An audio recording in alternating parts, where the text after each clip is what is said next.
Welcome back. We are in part 2 of day 1 of the digestive system.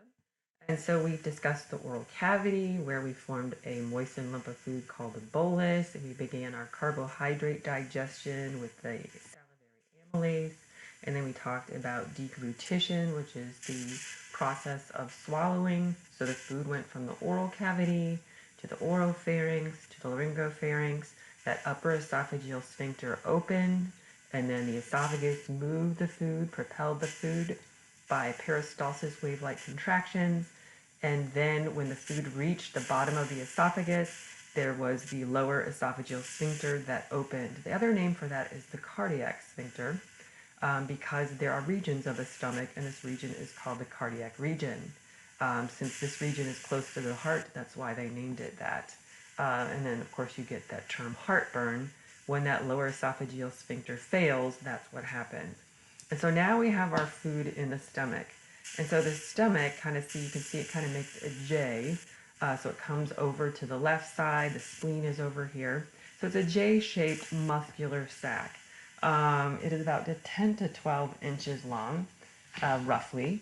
And like I said, it's right below the diaphragm. What's special about the structure of the stomach, because we were talking about our 4 layers that are throughout the gastrointestinal tract. So the mucosa, submucosa, muscularis, and serosa.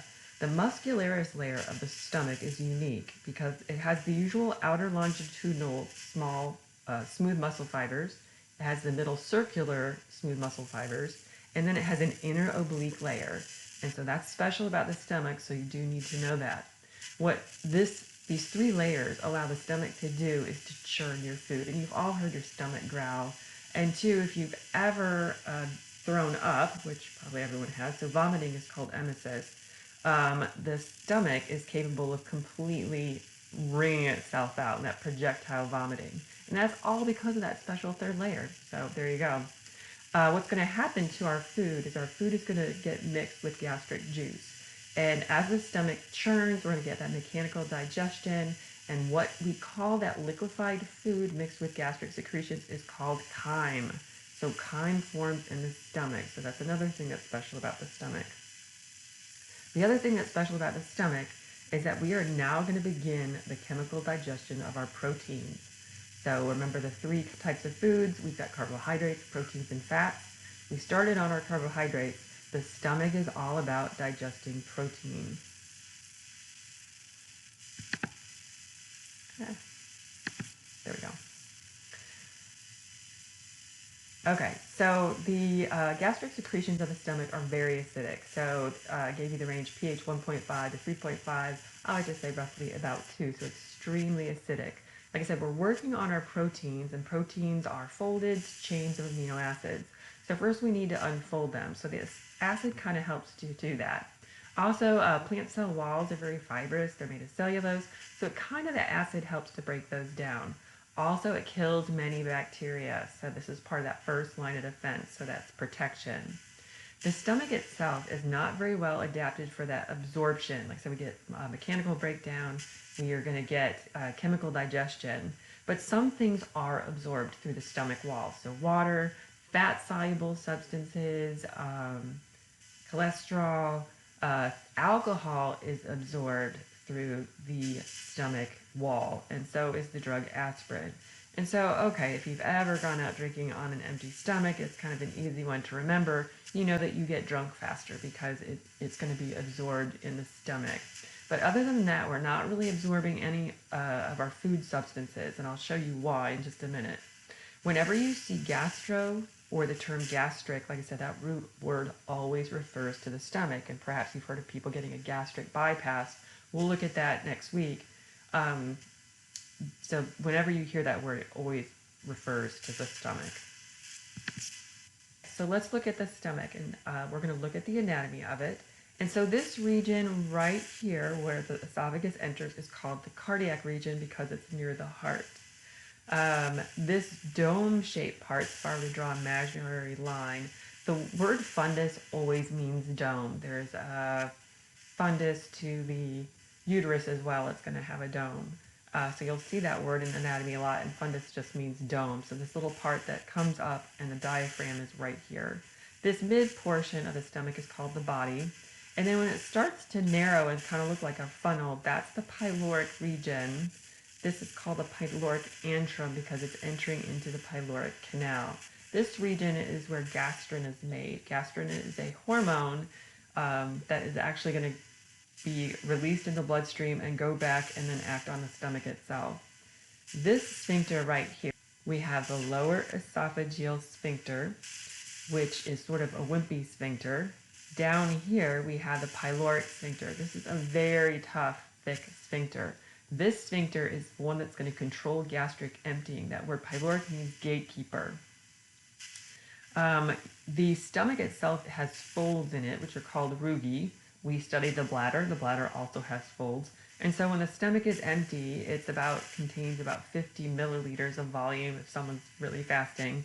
And the stomach, some people, if they eat, and you can actually stretch your stomach. So like the largest stomach is about 4 liters. And just imagine the size of that, like 2-liter bottles in that region. So the stomach will accommodate if people eat large meals, it will continue to grow. 4 liters. I think about that whenever I've been to Golden Corral. Okay, so let's look at the cells, or the microanatomy, if you will, of the stomach. And so the stomach has these pits, so they're called gastric pits. And in the pits, we have what are called the gastric glands. And so there's 4 types of cells in the pits. The mucose cells, so right here we have these mucose neck cells. They secrete a protective mucus. And this mucus is soluble. It's going to be different than these mucus cells that are secreting their mucus up here. That's on the next slide. But these mucous neck cells, they're going to secrete this sort of soluble mucus. And then we've got these cells called the parietal cells. So parietal means wall, so they're making up the walls of the gastric pit. And parietal cells, they make 2 very important things. They're going to make hydrochloric acid. And so that's where that acidity of the stomach comes from, that kills the bacteria. And then they also produce intrinsic factor. So intrinsic factor is something that we need to bind to and protect vitamin B12. It protects it from being destroyed by the acidic environment. Vitamin B12 is needed for red blood cells, and so without vitamin B12 or without intrinsic factor, the ability to absorb it, that's when people get pernicious anemia. Also working our way down, then we have the chief cells, and chiefs, they're not in charge, but the chief function of the stomach is to begin protein digestion, so maybe you can remember it that way. So they're the most numerous cells in the gastric pit. They secrete a inactive enzyme called pepsinogen. It has that GEN on the end, so that tells you it's in its inactive form. When pepsinogen, in the presence of hydrochloric acid, then it becomes its active form pepsin. And so pepsinogen, in the presence of hydrochloric acid from the parietal cells, then we get our active protein digesting enzyme. Pepsin can actually go ahead and then also convert pepsinogen to pepsin. The other cells that are in the pits are the entero. So entero has to do with the intestines or digestion. Endocrine cells. So endocrine, remember that is when we studied the hormones. So enteroendocrine cells secrete the hormone gastrin. It's kind of weird that the stomach would make a hormone that would actually stimulate its own stomach secretions and stomach emptying, but that's the way it works. Okay, so let's talk for a second. So imagine it's your job to make this really lethal chemical. It would be pretty smart if you would make it in an inactive form. And that's exactly what our body does. Digestion is kind of a tricky thing because everything we eat is made up of the same macromolecules we are. And so all of these protein digesting enzymes are going to be secreted in an inactive form.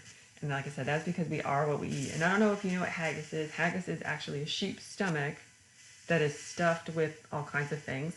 It sounds gross to me. But the fact that you can eat a stomach and digest it is why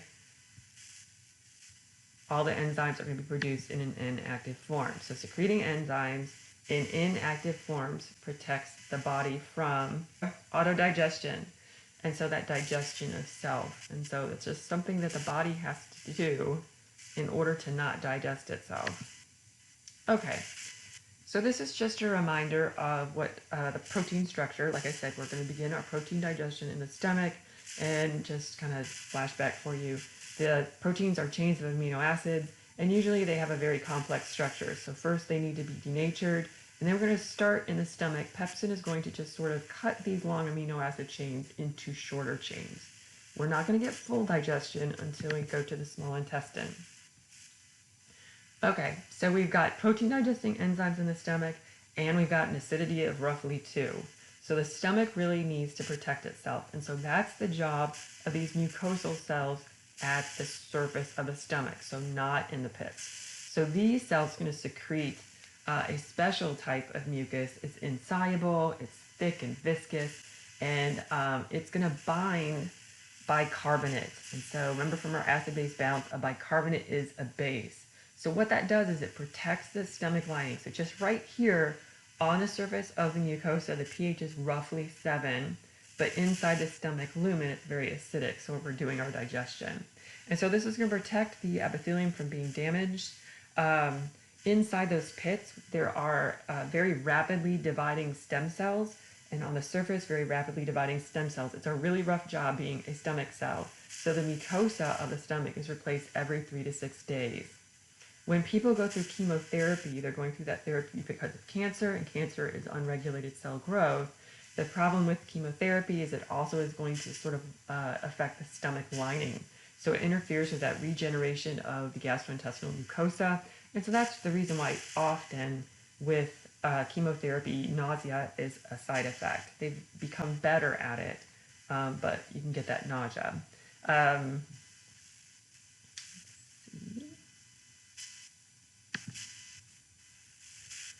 Other homeostatic imbalances of the stomach, so gastritis. Remember, itis just means inflammation. So inflammation of the stomach can be caused by really anything that breaches that stomach's mucosal barrier.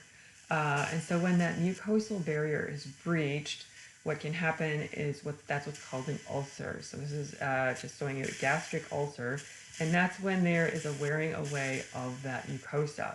And so remember, we have the submucosa and then the muscularis underneath. And so if you lose that protective barrier, you get erosion. If you get erosion, it can actually, because it's acidic and we have those digesting enzymes, pepsin, it can actually go all the way through the wall. And so then you have an opening, so what's called perforate ulcer. And so you can get peritonitis because then the bacteria can get in there. It can also cause a hemorrhage. Most ulcers are caused by the bacterium Helicobacter pylori. Other things that are really common that people can get ulcers is if they are on NSAIDs, so non-steroidal anti-inflammatory drugs. So if you've got any sort of chronic pain issues, someone taking aspirin, ibuprofen, Aleve, any of those things can lead to an ulcer. So ulcer is a mucosal barrier breakdown. All right, so this is a nice table. There's a money table there. It just sort of sums up the stomach and all the different cells and what they make. The chief job of the stomach, as far as digestion, is to begin the chemical digestion of proteins. And it's the chief cells that make that pepsinogen, which then in the presence of hydrochloric acid, we get pepsin. We also are going to have intrinsic factors. So gastric juice is pepsin, hydrochloric acid, and intrinsic factor. But that's a great slide for you to study. Okay, so digestion is kind of tricky. And you have to make sure that there's adequate time for complete digestion and absorption. And like I said, we don't eat the same things all the time. So things that are liquid are going to move through the stomach faster than things that are solid. And that just kind of makes sense. I mean, even when you swallow, it takes about 4 to 6 seconds for solids to get there, and like liquids are going to get there in just a second. So it's just way easier to move liquid through. As far as the components or what our food is made of, since we are beginning protein digestion, if someone has a carbohydrate-rich meal and not a lot of protein, that's going to move through the stomach faster. And that just kind of makes sense because we're trying to digest protein in the stomach. If there isn't any, that's going to move through the fastest. Then if there's a protein-rich meal, of course, that's going to take some more time because the stomach needs time to start to break down those proteins. Fats are really large molecules. And fats, we haven't even begun the digestion of fats yet, but when there's a fat-rich meal, they take the longest to digest. So that pyloric sphincter is going to just slow that stomach emptying. So once our food becomes liquefied chyme, what's going to happen is that pyloric sphincter usually opens about 3 times, squirts about 3 mils per minute. We're going to get really slow stomach emptying because we're going to go to this great intersection called the duodenum, that proximal part of the small intestine, and you just can't let all of that chyme out at once. And so a really fatty meal can actually stay in the stomach for about 6 hours. There is a hormone, which we're going to talk about at the end of day 2, called cholecystokinin, that actually slows stomach emptying because there's chemoreceptors that can sense what kind of meal you've had. This is one of those things about if you're on the keto diet or paleo diet, if you eat more protein and more fats, you will feel full longer, and the premise is that if you are more satisfied, you will eat less. And we'll talk about diets and stuff when we get to nutrition. Okay, so we have to take a little detour here. We need to talk about mesentery. And mesentery is something I can explain it to you, but it's going to be so much easier to see it. But so we're going to watch something. We're going to watch portions of a human dissection. But embryologically, most of the digestive organs were formed on the posterior body wall. So the organs formed here, and then as they migrated, they sort of drug some of their serous membranes with them. So remember, serous membranes, you have a parietal layer, and you have a visceral layer. So the organs are still attached to the posterior body wall. So that's just going to give them support, and so that's a good thing. Some of those organs, though, through their development, they're actually going to be behind the peritoneum. Some are going to be within the peritoneum. And so, like I said, we've got dorsal mesenteries. If they form in the front, particularly the liver, then it's called a ventral mesentery. But just these mesenteries, they are this part right here. So it's a double membrane. And then in between those two membranes, that's going to provide a route for nerves, arteries, veins, lymph vessels. Like I said, it's going to anchor those organs in place. And also there's going to be a lot of fat associated with it. So we're going to go ahead and watch it. And so there's 3 mesenteries you need to know. Mesentery proper, greater omentum, and the mesocolon. Above the umbilicus so that later we can watch how the umbilical vessels come to and from the umbilicus. Now if you reflect these flaps back, you can see that there are 2 layers to the peritoneal sac, just like there were up in the chest for the pleural and pericardial sacs. And we've left a piece of the parietal peritoneum, a nice filmy layer here, the outer layer of the peritoneal sac. Okay. There is a layer of connective tissue called transversalis fascia that would bind this parietal peritoneum to all the inner surfaces of the abdominal and pelvic cavities. Now if we pull that back, you can appreciate the visceral layer of the peritoneal sac that is coating all the internal organs. Now for all these organs to receive their adequate blood supply, there are structures called mesenteries where the peritoneum is going to form a double layer that the vessels and nerves can run through to approach all of these organs and provide them with the innervation and the blood supply that they need. Now that the abdomen is opened well, we can see some of the derivatives of the embryonic mesenteries. Remember from the embryology lectures that the ventral mesentery only persists in the region of the foregut, that portion of the digestive tract that continues down through about the first or second portion of the duodenum. So beyond that level, at the levels of the mid and hindguts, there will be no ventral mesentery. Now here we can see the adult derivatives of the ventral mesogastrium, or mesentery of the foregut. I'm pulling back the ventral body wall here, and there's a portion of that mesentery that continues down to the liver. It's called the falciform ligament. And there seems to be some scar tissue in this cadaver so that it's shrunken up and a little bit more tight than it is on most cadavers. But this falciform ligament would be a portion of the ventral mesentery. And the liver develops within that ventral mesentery, so we'll see another portion of it spanning between the liver and the main gut tube, the stomach and the duodenum at this level. And so this derivative of the ventral mesogastrium is called the lesser omentum ligament in this case. Now remember, the reason that these mesenteries persist is because they contain blood vessels that are supplying the organs that they're passing between. Now let's pull up the greater omentum, and we can catch a glimpse of the transverse colon, portion of the large intestine coming across, and it's got its own dorsal mesentery. This would be the mesocolon, transverse mesocolon, extending from the posterior body wall up to the transverse colon. And in the next dissection, what we're going to find is as we peel apart the layers of these different mesenteries, we're going to expose the blood vessels that supply them. Okay, the last major mesentery that you can find within the cadaver is the dorsal mesentery of the small intestine, the so-called mesentery proper. Okay? And again, when we peel apart the layers of this mesentery, we'll see very elaborate blood supply and nerve supply innervating all of these different organs. Cut.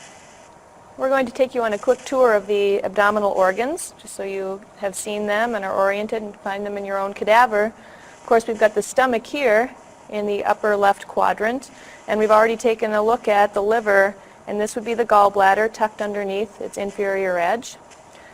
Now let's follow along the length of the GI tract, and we've got the stomach. Again, you can't necessarily see it, but you can palpate that pyloric sphincter that separates the stomach from the duodenum. And I can follow the duodenum a certain distance, but then it disappears where it travels right along the posterior abdominal wall and will cross to the opposite side. So to find it, again, we need to pull the transverse colon out of the way, and now here on the left side, we've got the duodenum coming back into view. And as soon as we get a mesentery established, we make the transition from duodenum to jejunum. So looking at all these loops of small bowel, about half of it is jejunum, and then the second half of it would be the ileum. And we're not really concerned about looking at these grossly and making the distinction between ileum and jejunum. Just realize about half is jejunum, about half is ileum. Now as you follow the ileum along, you're going to come to an abrupt increase in diameter where we reach the end of the small intestine and the beginning of the large intestine or colon. And where this happens, there's always a segment of the large intestine that hangs down or pooches down a little bit. That's called the cecum. And often this is where you're going to find the appendix dangling down, right at the ileocecal junction. Now from what we've seen, there is no appendix in this cadaver, but that's where you should expect to find it if the cadaver's got one that hasn't been removed. Okay? So that would be the home of the appendix. And now we're going to see that the large intestine travels up along the right side of the body. This would be the ascending colon, and then travels across the body as the transverse colon, and then travels inferiorly or descends on the left side of the body as the descending colon.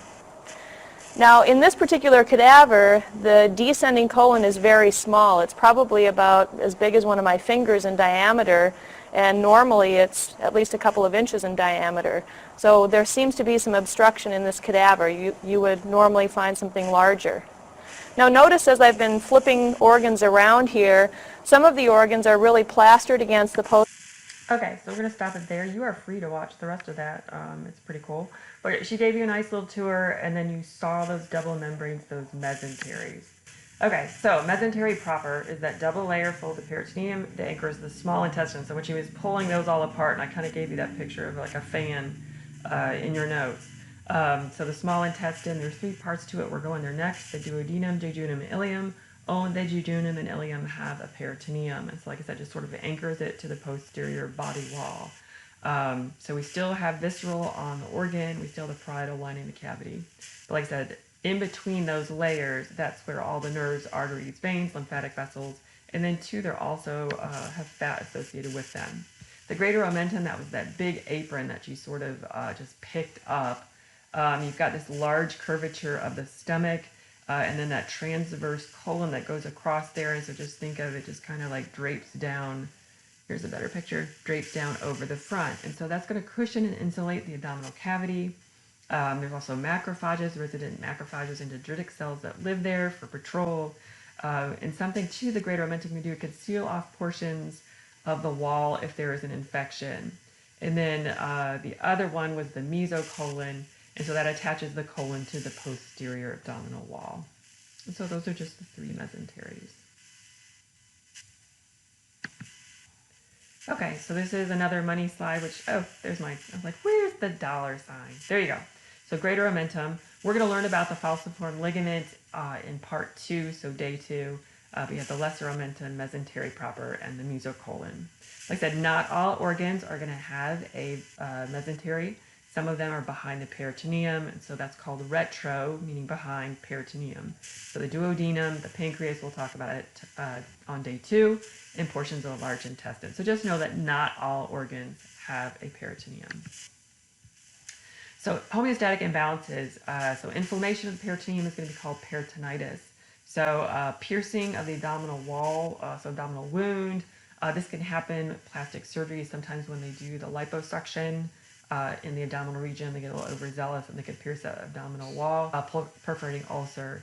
The problem, the peritoneum coverings are going to stick together, which is going to help localize the infection. The danger is there's a lot of bacteria in the digestive tract. So the problem you're always worried about is infection, and then bacteremia, and then leading into septic shock. So the treatment is going to be mega doses of antibiotics.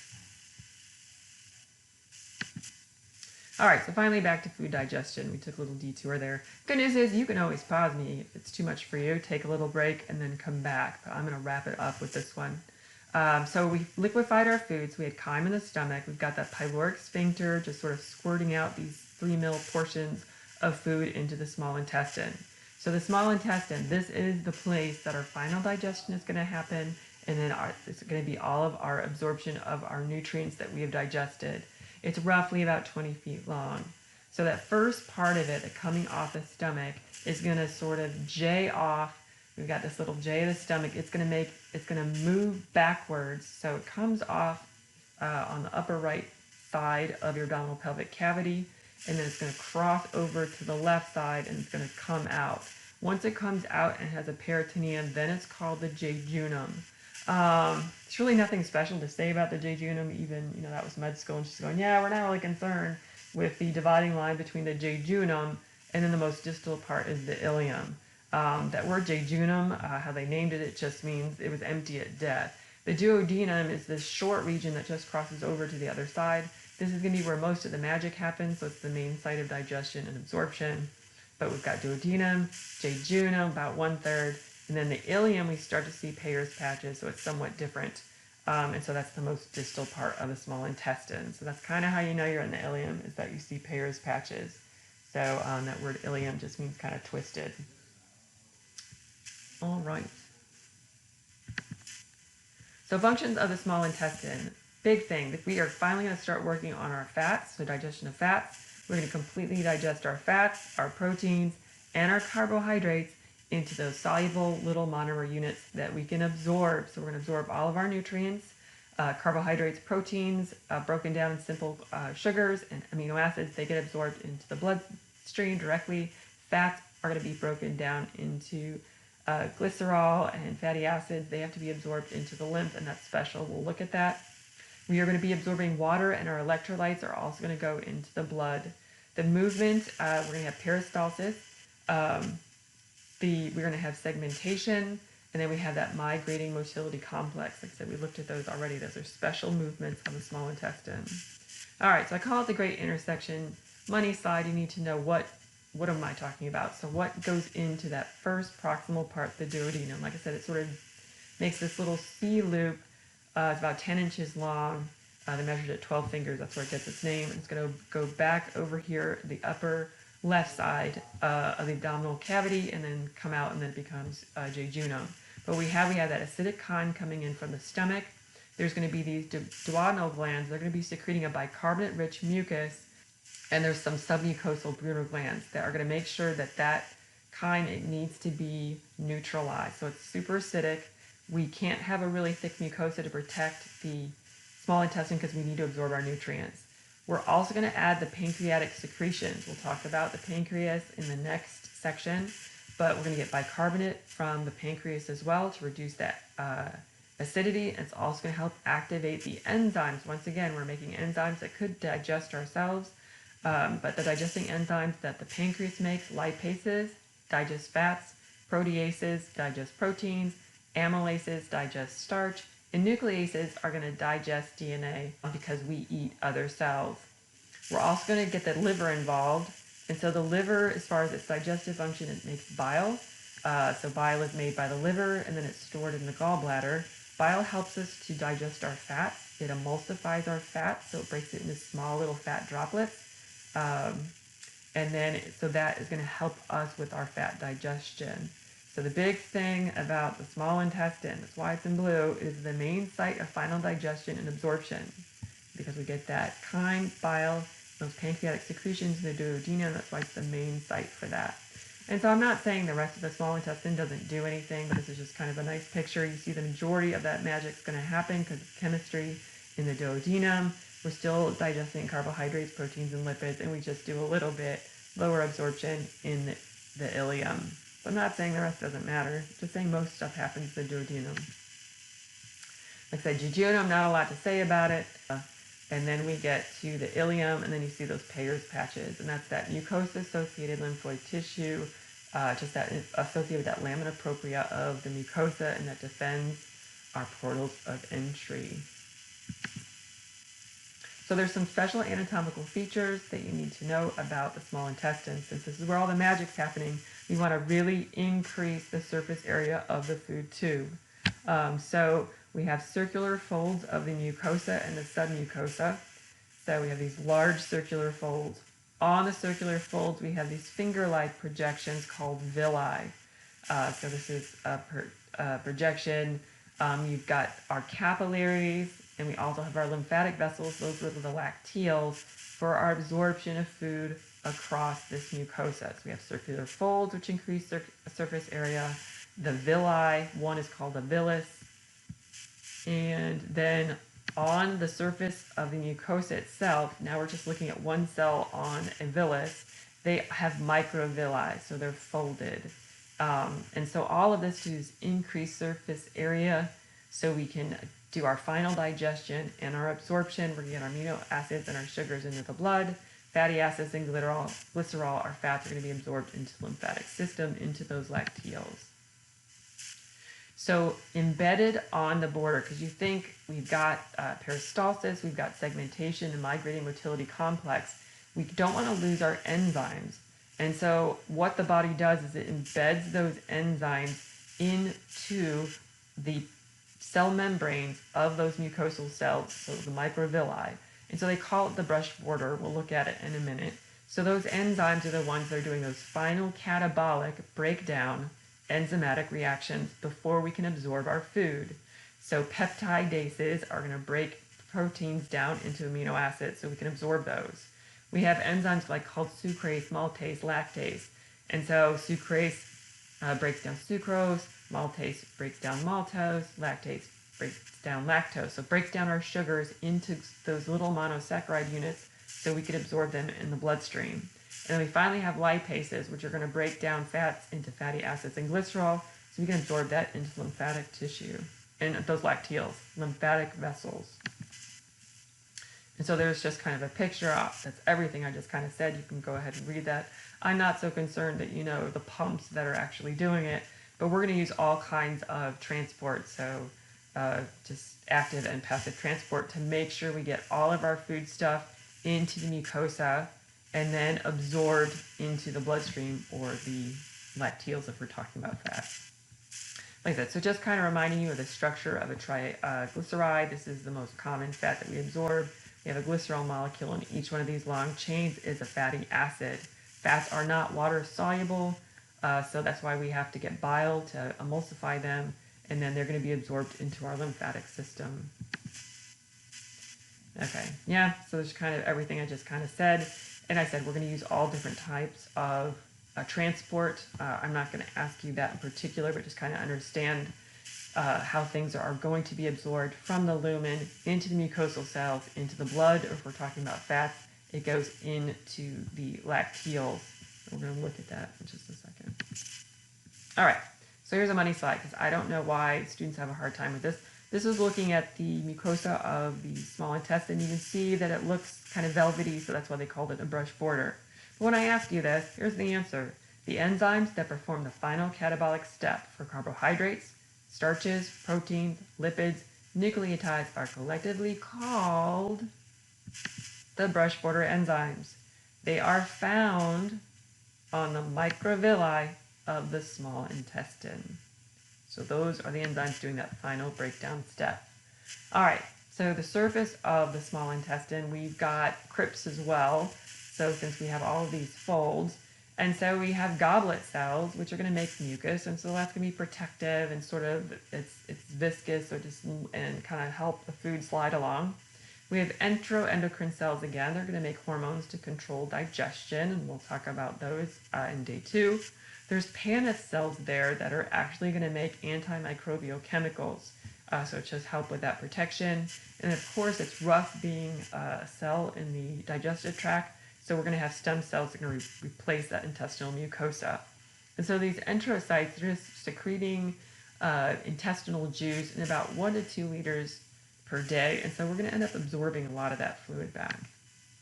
Oh, yeah, that's how I always remember Paneth cells were the ones that protect you. I don't know, Paneth, Panther, don't know if that helps you at all. Okay, so we finally made it to the large intestine. So weirdly enough, the large intestine has no digestive function, meaning we are not making enzymes, there's no brush border. There are bacteria, however, in the colon that can help us further digest our food. They have enzymes that we can't make. And so they can break down food residues, and then we can still absorb things. And so the main function of the large intestine, the most things that we're absorbing are water, salts, which are the electrolytes, vitamins that are made by the enteric bacteria, so bacteria that live in the colon. The big job is to store that indigestible material until it's eliminated, and it's going to be eliminated as feces. Okay, so let's look at the parts. So leaving the small intestine, there's a valve or sphincter there called the ileocecal valve that is going to then release the food from the small intestine into this first portion of the small intestine. We just saw it in YouTube. So we have the cecum, and right there between that junction of the small intestine and large intestine, we have that appendix right there. But then the food is going to go up through the ascending colon. There's going to be a little turn here called a hepatic flexure because the liver is over here. Transverse colon, and then we have the spleen over here, so this turn is called the splenic flexure. Descending colon, and then it's going to do this little S move. So this part, when it's making this little S move, is called the sigmoid colon, and then we get the rectum, which is that final resting stop for feces, and then it's going to exit out the anal canal, and then the opening is called the anus.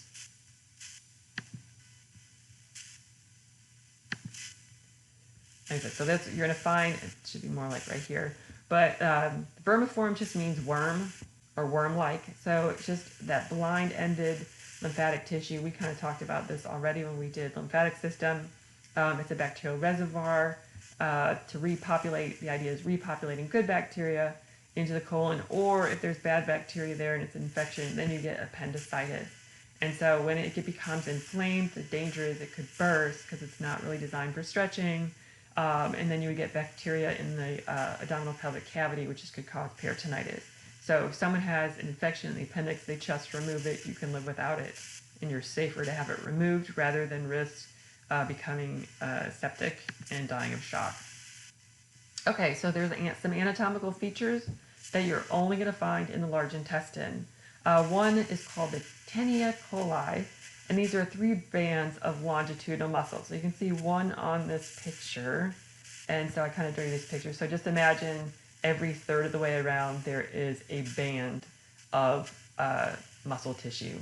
And then, so it's this muscle that can do a big contraction for that mass movement of our non-digestible waste. So that's that movement that's special only to the large intestine. Notice that there are these little pouches. These are called, one is called a haustrum, collectively or plural, they're called haustra. And so what happens is the large intestine is going to have haustral contractions. It just kind of moves basically our feces from one haustrum to the next. Now these little C-shaped kind of shelves, so there isn't a backup. Another weird thing about, I don't know if you noticed on that YouTube, is that these little fat blobs, they're called epiploic appendages. Almost looks like, you know, like, oh, it's kind of plain looking, let's decorate it. And so they're kind of like, I always think of them like little ornaments on a Christmas tree. They really have no idea what the function of the epiploic appendages are. They're just little fat pouches.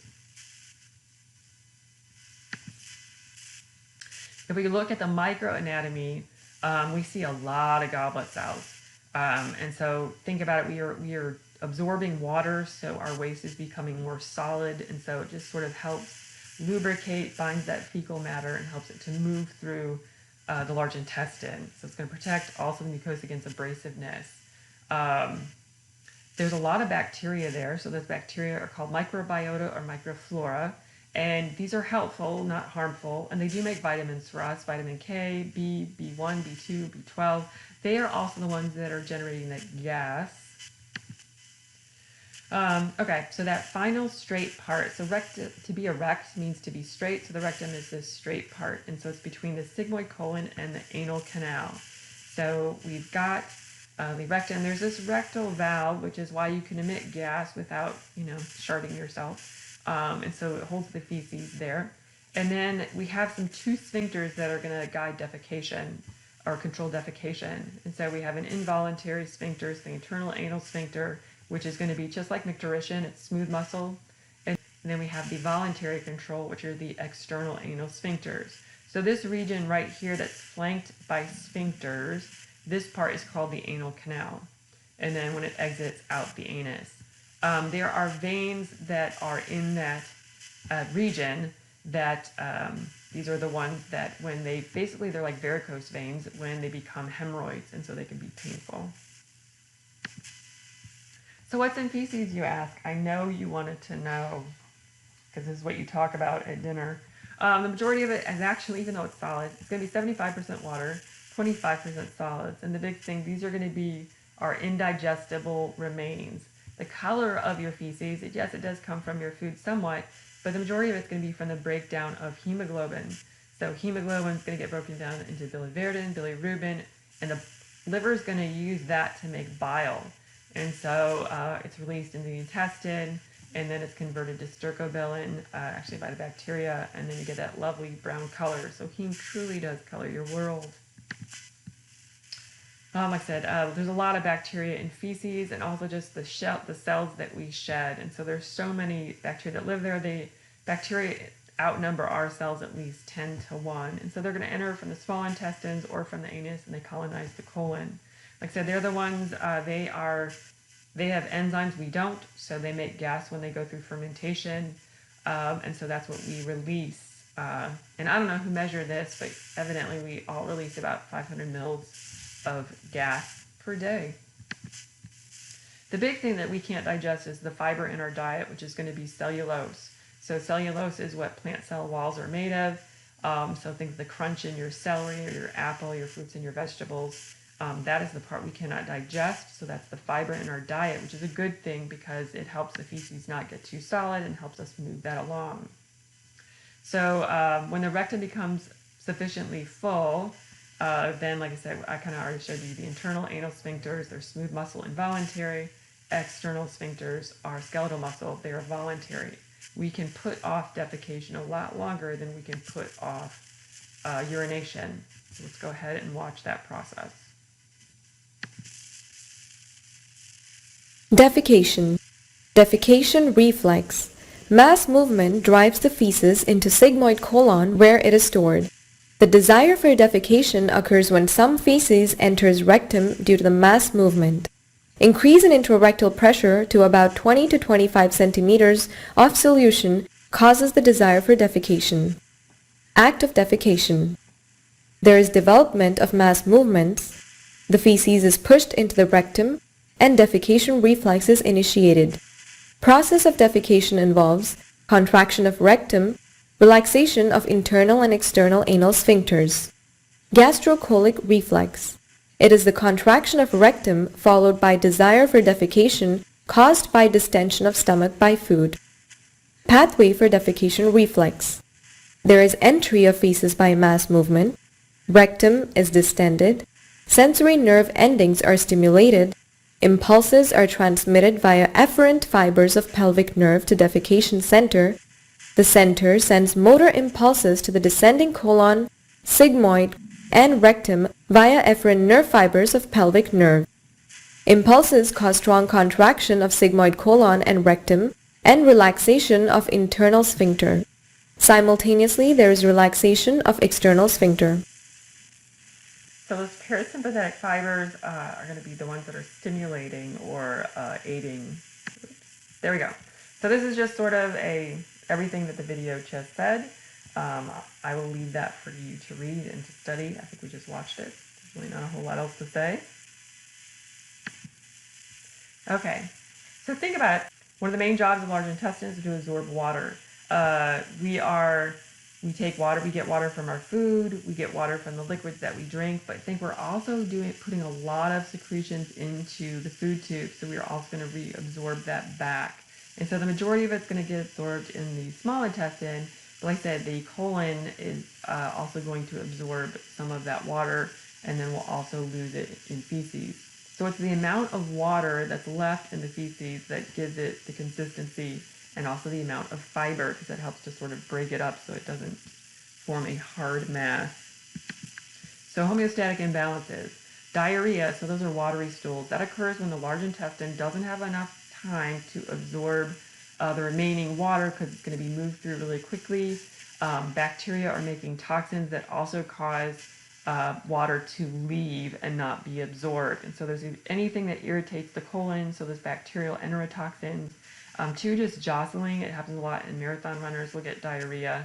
The problem with diarrhea is if it's prolonged, that dehydration, and you also get electrolyte imbalance. So that's why you want to rehydrate. Pedialyte is actually the best. Gatorade also works.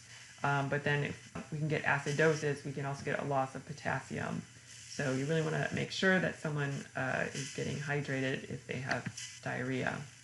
The opposite of diarrhea is going to be constipation. So these are hard stools, and so these are going to be difficult to pass. And so this occurs when food remains in the colon for too long. So it's too much time, too much water gets absorbed. Usually if there's not enough fiber in the diet, it is going to form a hard impacted stool. Also too, that defecation reflex, you have a body, you know, you can say, oh, it's not a good time right now. That urge will go away because, like I said, it's not until that mass movement that's when you get the call. And so you can say yes or no. Two, movement helps blood flow. It helps also for the feces to move through the bowels. Two, if someone abuses laxatives and uses them, then they will have to rely on them so they can also get constipation. So usually a lot of your patients are going to be on Ducolax or some sort of laxative that's going to help with a consistency so it can move through. So it'll be more, this Miralax softens the stools. X-Lax is a more stimulant laxative that's going to stimulate defecation. So hospitalized patients, the elderly are often going to be on some sort of stool softener. And like I said, hemorrhoids, 3 out of 4 adults get them, and they're just swollen veins in the anus or lower rectum, just similar to varicose veins. Remember, veins are very thin-walled, and so, yeah, it often happens to women after they deliver. So gut bacteria, there's a whole area of research just into studying our microbiota, but there's a lot of evidence supporting that the type of bacteria that live in our gut have an influence on our body weight, diabetes, atherosclerosis, fatty liver disease, and then two, even your moods. And so there's a whole lot of research on manipulating that gut bacteria to restore health. And so that's why it's the whole thing you can buy probiotics to sort of repopulate your colon with good bacteria. Other things about those bacteria, just sort of flipping back to immunology, those good bacteria sort of keep out the bad bacteria, restrict their growth. And so we talked about Clostridium difficile. That is the #1 cause of bacterial or diarrhea in hospital settings. It's from antibiotic-associated diarrhea. If someone is given broad-spectrum antibiotics, it wipes out the good bacteria, leaving these bacteria to flourish, and they cause horrible diarrhea, pseudomembranous colitis, so inflammation of the colon, really, really bad, can lead to bowel perforation and sepsis. So once again, if you're working in a hospital setting, you'll encounter a lot of patients that get C. diff, and that's a loss of the good bacteria. Okay, so this is just kind of a recap slide. You also have an assignment. We're that color coloring structure functions sheet. So we'll go through this as well, but this is a really good slide to study. Hey, have a great day.